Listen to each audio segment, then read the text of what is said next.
My Soulmate's a Slime by admay19 6 Fairy Tale Wizards. The night has fallen as soon as the traveling group finally reached the Elven Valley.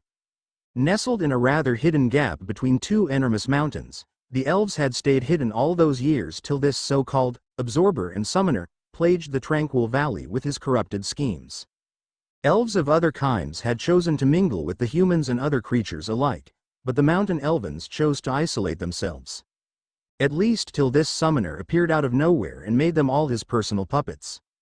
What a rather odd place to build such valley, Noir muses, his eyes looking around, trying to access any hidden traps and attacks. It's quite serene. Are you sure this is the right place, Maeva? The butler queries, finding nothing out of the ordinary. This is the exact place, Master Makarov had stated in his letter. Plus, we are looking only at the forefront. Ridiculous schemes are mostly done in some hidden dark creepy place, right? Noir chuckled at the response. Well, that is correct. Beauty is deceiving after all. Maeva carried her slime soulmate in her arms as she got down from Ranga, the wolves hiding in Rimuru's shadow at his command. I don't like the stillness of this place, the slime comments, rubbing his imaginary chin. Even without Raphael telling him of the dangers, he just feels something dreadful in the air. The words absorber and summoner is blacklisted in his vocabulary, with all the experiences and carnages he had witnessed associated with these two words. I don't like it either. Gives me the creeps, Maya agrees, now walking on ahead. Any plans? Rimuru asked the princess, holding him. For now, I'd like to gather informations first. We've gone ahead and did all that for ya. A voice cut off Maeva, halting the group in their tracks. Noir heard her soulmate gasping. He turned only to see her with a happy grin. Huh? What is going on? No way, is that who I think it is? She exclaimed excitedly. All looked ahead to see silhouettes of individuals blocking their way. Report. I sense enormous magical prowess of fire and sky dragons. Another holds the power of the zodiacs, S-class Titania, demon classified ice wizard, and 2 exceeds. Rimuru's slime eyes widens at that. Say what now? Did Raphael just say what he heard her say? Just who are these people that even Noir is wary? Judging by the sisters' expression though, they seem friendly enough and looks like they knew of them. The fog that hid the owners of such intimidating auras slowly parts and cleared till it finally revealed whom it concealed. And there they are. Natsu-ni-san. Natsu, guys.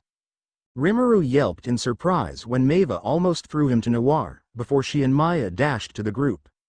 Noir and his master could only exchange dumbfounded looks for a while and settled their gazes back on the now huddled group. Raphael. On it. Natsu Dragneel, Fire Dragon Slayer, High Prince of Alvarez. What? Okay, so that pink-haired is Natsu, the brother who was raised by a real dragon in the name of Igneel.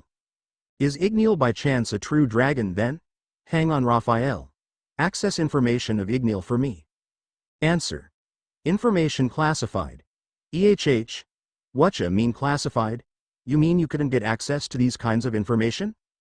I believe a being of such high caliber has sealed away informations associated to these ancient dragons. Ancient dragons, huh? Rimuru was however pulled off of his thoughts when he heard his name being called. Rimuru-sama. Ah, yes? Maeva had taken him in her arms, and that is when Rimuru realized Noir had walked them closer to the group. Everyone, this is Noir, my soulmate, and this puddle of gooey substance is no other than the ruler of Tempest, Rimuru. As you all have known through our letters, Maeva Ne-chan's soulmate, Maya introduced quite proudly. Oh, howdy there, so you're the fortunate lads, I was really shocked when I received words that both my sisters are now soulmated. Name's Natsu. Noir bows, wanting to be on good terms with them as soon as possible. He had heard of Fairy Tale, and these group is one of their strongest team. A pleasure to meet all of you. I am but a humble butler of Rimuru the Great, but I hope we'll get along just fine. No probs. As long as you'd take care of our Maya well, all's good. I'm Grey Fullbuster, and this here is Lucy Heartfilia. Lucy bows, copying exactly what Noir did as a greeting. Nice to meet you as well, Noir, Rimuru. I am Urza Scarlet. Ah, you're the Titania, right? Queen of the Fairies? Rimuru questions, extending his slime arms in the air and made chopping motions for more dramatic effects. Urza chuckles at that. It's what people call me. It just kind of stuck, not that I am really a fairy or anything. I bet people call you that in lieu of Princess Urza. You are Queen Irene's only child, right? The mother of dragons? Rimuru looked at his butler shocked. Mother of dragons? Just how many of these wizards are associated with dragons? What is happening here? My, you know your information, Sir Noir. I could only guess you were the primordial demon who helped my mother one time. Now it was the wizards who were in for a surprise.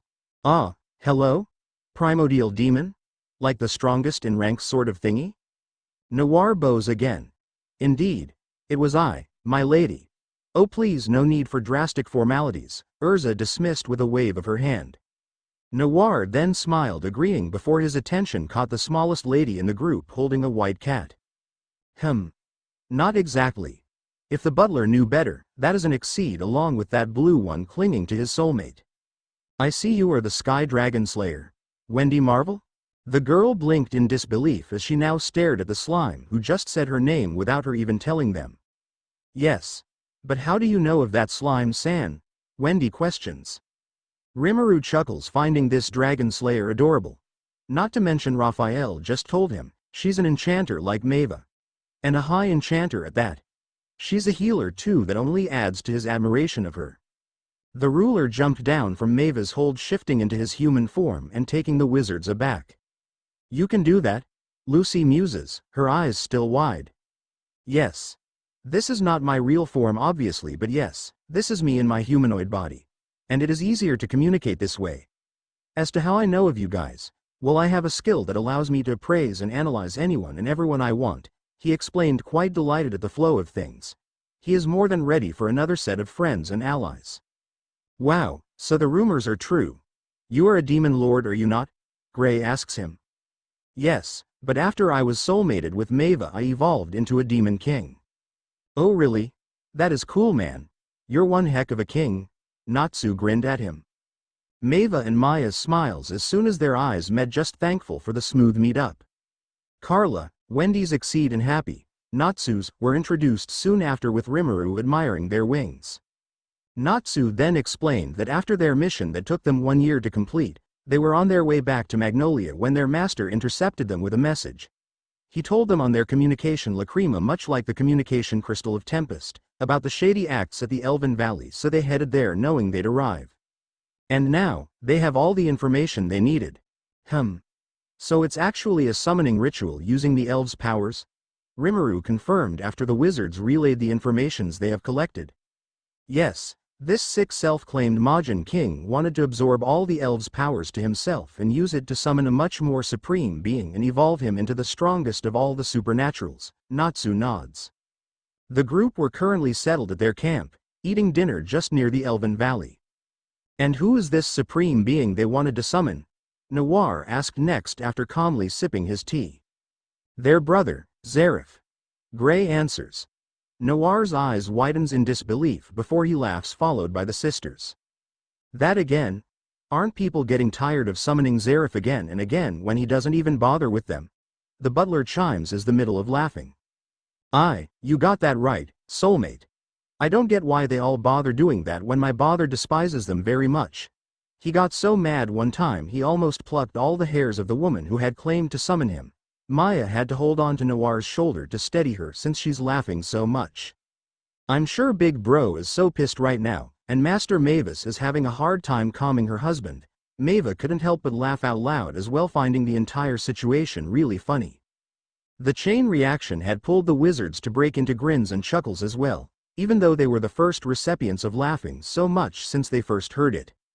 You bet, sis. He actually messaged me wanting to grab that Majin himself for doing this with the elves. But I know once he loses control it'd be game over for everyone, so I flatly refused, agrees Natsu. Talk about so much magical abilities. Urza sighs, her arms crossed. That reminds me. We have one right here. Would we allow him to fight? All attention suddenly turned to Rimuru upon Lucis' question. Rimuru blinks, wondering why everyone was suddenly giving him such odd looks, when he was just peacefully devouring his dinner. But the moment he realized, he gulped. Me? He pointed sheepishly to himself and everyone nods. Oi. Why just me? You guys talk like you don't have these unbelievable magical strengths either. Noir, you are a demon peer. Natsu. Wendy, you guys are dragon slayers for crying out loud. And not to mention Urza. Compared to us, your skills are way higher than mine. Urza was quick to cut off his whining. You are selling yourself short. Rimuru hear Raphael sigh in his mind. Raphael, you too? That means the strongest gets to do the planning, right? We leave it in your capable hands, Rimuru. Sorry, we are kinda bad at doing this kind of thing. Natsu casually say, and everyone nods again, leaving the ruler in a tight spot. You are lumping this all on me. We heard you were a battle tactician as good as our master Mavis. Wendy innocently say. Not just that, quick-witted too. Happy, Natsu's Exceed agrees quickly with Carla backing him up with a determined nod. Again and again he is being entrusted with planning by everyone around him. Well, he does succeed in his plans, but that doesn't mean he has to do these all the time. It's exhausting. He looked at his soulmate just to see her shrug with a convincing smile. Well, that is comforting. A sigh escaped his lips, his mind already firing up with battle plans. All right, here is what we will do.